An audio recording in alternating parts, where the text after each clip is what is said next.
Assalamu alaikum, barkan ku dai masu sauraro, sannan ku da jimin sake kasancewa da mu a labaran namu na yau kuwa. Za ku ji labarin cewa dan wasa Ronald Araujo ya shirya a karawar da Barca za ta yi da kungiyar kwallon kafa ta Real Betis a gasar La Liga. Da kuma bayani dangane da raunin dan wasa Andres Christensen. Kana kuma za ku ji zauricin da Barca take akan dan wasan tsakiya wato dan wasa Lucas Vazquez. Amma kuma kafin mu shiga, dan Allah dan wa idan wannan shine zuwan ka na farko, ka daure ka mana like ka mana subscribing domin zai taimaka a channel din mu ya girma. Mun gode mun san za ku yi. Ana sa ran dan wasan bayan kungiyar kwallon kafa ta Barcelona wato dan wasa Andres Christensen zai iya buga wasan da kungiyar za ta yi da kungiyar kwallon kafa ta Real Betis a gasar La Liga a ranar Lahadi.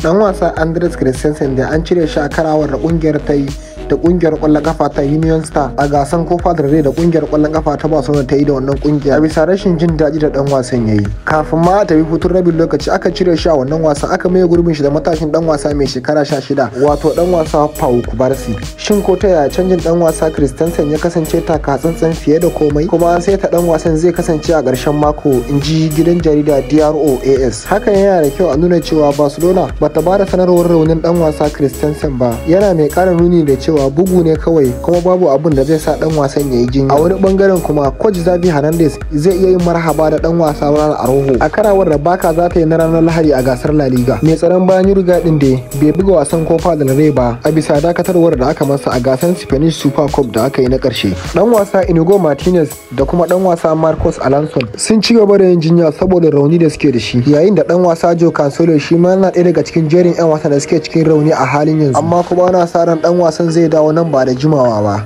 Mun gode da sauraro. Wannan channel ne na magoya bayan kungiyar kwallon kafa ta Barcelona.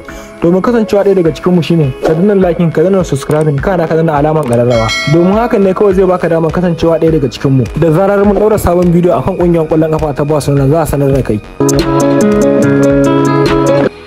Wani labarin ya bayyana cewa kungiyar kwallon kafa mu ta Barcelona ta ƙara samun ƙwarin gwiwa wajen neman dan wasan tsakiyar ƙasar Swedish wato dan wasa Lucas Vazquez, kamar yadda Matthew Moreto ya bayyana, wanda yake aiki a gidan jarida Relebo.